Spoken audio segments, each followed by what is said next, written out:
Mahigit na 3,000 na guro at mga school heads mula sa lalawigan ng Cebu ang opisyal nang na-promote sa kanilang mga posisyon matapos ang mass oath-taking ceremony na ginanap sa International Eucharistic Congress Convention Center sa lungsod ng Cebu kahapon Lunes, Marso 16. Personal na dumalo sa okasyon si Presidente Ferdinand Marcos Jr. kasama si Department of Education Secretary Sani Angara at ilang lokal na opisyal sa Cebu bilang bahagi ng inisyatibo ng administrasyon na mapabuti ang career progression ng mga guro sa bansa. Ayon sa Department of Education, layunin ng programa na matiyak na walang guro ang magreretiro na may mas bababang ranggo at benepisyo matapos ng mahabang taon ng serbisyo. Ang nasabing seremonya ay bahagi ng Expanded Career Progression System ng DepEd na naglalayong kilalanin ang kontribusyon ng mga guro at school head sa sektor ng edukasyon sa pamamagitan ng promosyon at mas mataas na ranggo. Target ng pamahalaan na mapromote ang mahigit 100,000 na guro sa buong bansa ngayong taon sa ilalim ng nasabing programa. Sa kanyang mensahe, binigyang diin ng Pangulo ang mahalagang papel ng mga guro sa paghubog ng kinabukasan ng bansa at sa patuloy na pagpapalakas ng kalidad sa edukasyon para sa mga kabataang Pilipino. Ang mass oath-taking ay nagsilbing simbolo ng bagong responsibilidad at pamumuno ng mga guro at school heads na kamakailan lamang ay napromote sa hanay ng serbisyo. So I congratulate the newly promoted teachers and principals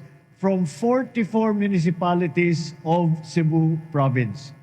This ceremony reflects your commitment to shaping young minds, strengthening their character, and guiding them towards a brighter, more progressive future. Mula rito sa lungsod at lawigan ng Cebu, Bombo Nathaniel Sandoval. This is Bombo Radio Philippines, the #1 and most trusted source of news and information. Basta Radio, Bombo!